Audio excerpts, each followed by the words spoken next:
Well, that's why. And Red Dead Redemption. That would be amazing.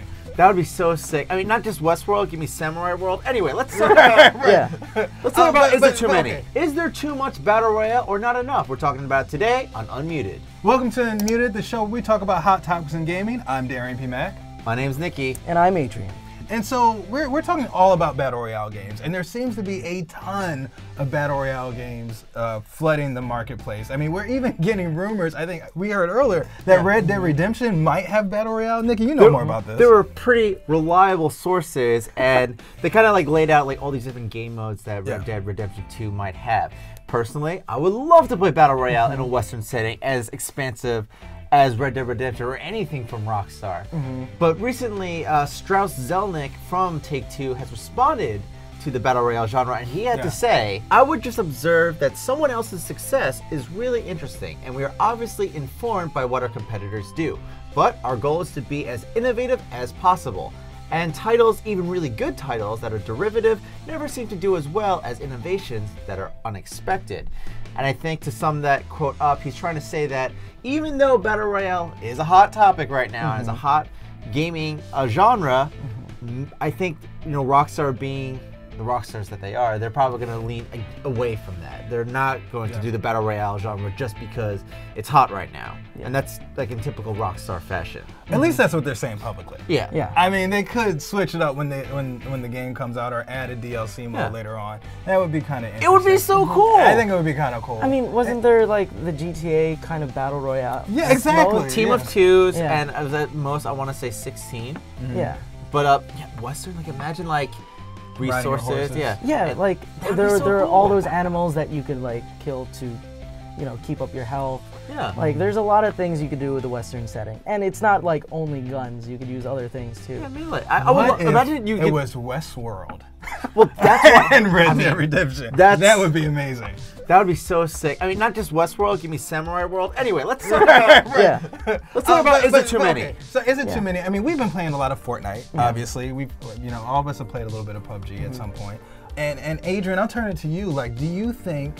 You know, welcome back to the show. Yeah. You're just coming back from the Philippines, right? Yeah, I'm still jet lagged. I don't know if you can tell from my voice, but my thoughts on all these new Battle Royale games. Like, I appreciate the variety in Battle Royale games. I like that there are a lot, and it shows that this is kind of a viable game mode, as you called it, way back. Way back, yeah. What I don't particularly like about these new Battle Royale games is that they're adding too many technical aspects to it. It's not like PUBG where it's like skill and just positioning and all that, and Fortnite where you need to build. They're adding like so many layers to it that it gets overly complicated. I think that's my only problem. I guess one example of that could be the Darwin project, right? Yeah. Like we've seen, I don't know if you guys have seen it, I guess the best way to describe it is like the Hunger Game meet Fortnite plus winter. Yeah. Is the Darwin project, like, because there's these more environmental elements that are being added. There's a spectator, so the spectator isn't just watching the game, but can actually control some of the things that are happening. They can set areas that are off limits. They can kill people. They can heal people. It's like a really interesting sort of game. And then the weather can kill you. Like the temperatures keep dropping versus a closing map. I think that's how that works. I love the idea of the spectators, or just like sponsoring like a player that you're following, like, I want to send you ammo, you know what I mean? Right. That'd be really cool. Like, that's a whole nother element that kind of changes the Battle Royale genre. Real quick, I would like to mention that we have talked about PUBG and Fortnite so many times, and uniquely, they're both, they can stand on their own because they have different player bases. Like, one you build, one you can drive around, and they're different games. And another game that kind of sets itself apart, like Fear of the Wolves, or Fear of Wolves. And as well as this one, they're kind of like making a different kind of experience. It's less PvP and more PvE. They're kind of going to make a AI that like all of a sudden there's zombies and you need to fight them off. So that changes everything completely. Like imagine it came down to 1v1 and it's like whoever survives this one battle wins, and then all of a sudden there's zombies. Yeah. That changes the game 100%. It does change. And now some people might favor that kind of thing, or it just might be kind of getting in the way. And just you know, I wish it was just PvP. I will say I admire the art style of both those games, like Darwin Project and Fear of the Wolves have very unique art styles. But do those things feel like gimmicks? right? Are they trying to gimmick people into another Battle Royale sort of game that they can own and have, or is this a different style of gameplay that these companies are going for? So like my thoughts on it are that they're trying to be unique and they're trying to stand out from PUBG and Fortnite. I guess I should open this. Yeah, I'm gonna open this. Go ahead. All right.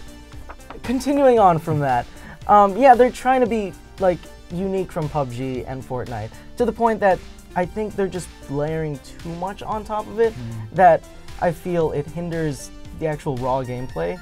Like, I've accepted that Fortnite and PUBG are completely different and that they stand on two pillars. I played a lot of Fortnite. I was a hater before because Darrian's always like, Fortnite's the best game ever. But I played it, and I played it with Nicky, and I think it's super fun. It is amazing! And it only adds one additional layer above what PUBG has right now. But if you do more than that, I feel like it's just too much. So it's almost like... I really just wanted to stop you and say it does more than just add one additional layer. Oh, no, but no, I'll no. let you have, No, I'll let you have the What he means is like, Not- the building mechanics sets it makes it a different experience than Yeah. PUBG. Like, it's not like hating on Fortnite. Sure. Like, there is like other skills that you need that are different from PUBG. I'm just saying, like, in addition to positioning and shooting people, which are what are like the same between both games, you have that extra layer of building. Yeah. So let's talk about more of these upcoming Battle Royale games. Yeah. Like, I believe you played one of them, and it's for mobile, actually. Yeah. It's available on iPhone as well as Android, and if you have a mobile client for your PC. So the mobile game is called Rules of Survival, and I played it because I didn't have a PC that was just like easily available for me to play PUBG on, and it was the closest to PUBG. You get it, you can drive, you can shoot, you can scour for weapons and stuff, and I think it is literally the mobile equivalent of PUBG. But there's up to 300 players. I see, I've never experienced that yet, so it might be a new feature. I played like months ago, or like 2 months ago. I don't think there were 300 players when I played. There were like 50 maybe.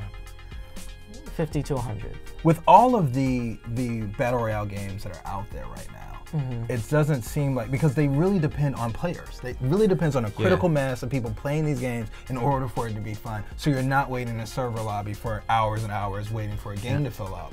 With all of these mobile games, not mobile games, with Battle Royale games coming out, is that, are we going to reach a point where no Battle Royale game can really stand on its own? Well, I think it's kind of what we were talking about in our console debate. I think it's healthy having all these kinds of Battle Royale games. Like, I think PUBG and Fortnite are the biggest ones, and what is it, Fortnite has about 40 million players at the moment? Yeah. If they lost 10, 20 million players, Fortnite would still be a fun game. You have to worry about lobby queues, you know what I mean? But we also have games like, say, Crazy Justice coming out, which is going to be available not just the PC and the PS4 and Xbox, but also the Switch. I mean, what makes that really impressive is not that it's just available on those platforms, but it has crossplay. Yeah. I don't know how they're going to do that, but apparently you can play across a Xbox, a Switch, and a PC, right? Yeah, and a PS4. And a PS4. One thing about that is if you're on a PC, you automatically have advantage over people using controllers. I think in most cases, because the mouse and keyboard will always be faster than a controller. It's almost better that, like, you know, it's to say a console, or at least PC not involved. Right? Yeah, take PC out of it. Right. But I'm interested in that because, with the exception of Rules of Survival, with being on mobile, being on the Switch, you can technically play a Battle Royale genre game on the go, and that's pretty cool. Yeah, like I said, these are really, really great ideas. It's just, you know, making sure that the market doesn't become so oversaturated with terrible games and people are just turned off to the genre writ large. And the other thing I would add that I love about Fortnite in particular as a Battle Royale is I don't know if a Battle Royale game by itself should just stand on its own. Like right? PUBG. Like PUBG. Like Fortnite has a story. And you get to know these characters and things of that nature. Even Paladins Battlegrounds, their new Battle Royale sort of mode that they're going to be adding. Hero class based. The hero class based shooter. There's still story and lore there. There's still an opportunity to get to know these characters. And it's a mode, not the game. Yeah. Yeah. It's no one's kind of like when zombies came out for Call of Duty. Like, you know what I mean? Like the horde mode. Yeah, people thing. put that in their game. And sometimes they even made that just the game. You know what I mean? But that wasn't the only thing that you can do in Black Ops. Yeah. Yeah. Black Ops was just the vehicle for those game modes. Standout is a VR Battle Royale game that is just entering into the marketplace. So everybody, in addition to mobile, is entering it. Now we have VR games, and they were not ashamed to use PUBG's sort of logo and branding in their YouTube commercial. Wow. I thought that was amazing. They were just like, you know what? We are PUBG, just in virtual reality. But it's kind of what makes that game kind of cool and kind of interesting to talk about is that you can actually crawl around. You can drive and shoot at the same time using what they demonstrated was on the Oculus touch controls. But, you know, like the idea, I would love to play VR. I mean, Battle Royale in VR. Yeah. That sounds awesome.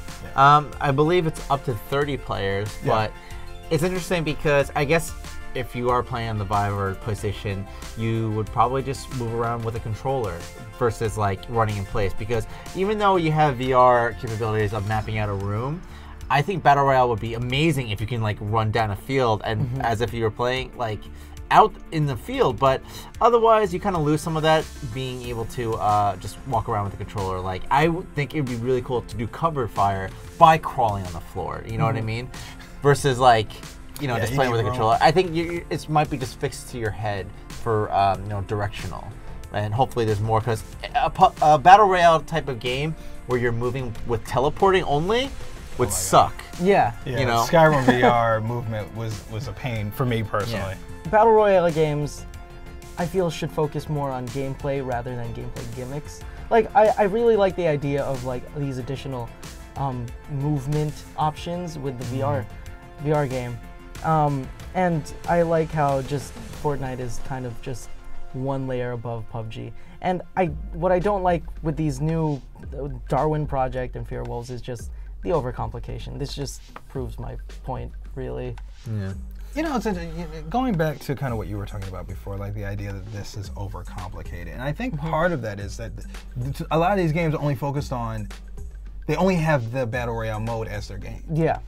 You know, like if you play Fortnite Save the World, that's not an easy game to get into. I love it, but you've got so many menus, you've got so many different systems and crafting systems and leveling up systems and survivor systems and buff systems and things of that nature that game feels complicated, but there's so much more to it that you can really dig into it. But in a Battle Royale setting, like that does kind of feel like a turnoff, that it would be complicated to just play what should be a simple mode. Well, it's kind of interesting because Fortnite, you know, that game existed first and they were able to build a Battle Royale from that. Versus the opposite, I think it's going to be much harder to build a Battle Royale game and be like, there's a story here, and then making a fully fleshed story out of that. I feel like the only other example I can think of that did that decently well was Titanfall. Yeah, you know, multiplayer, like that was the thing, because they wanted to make a first-person shooter, which is a very popular genre.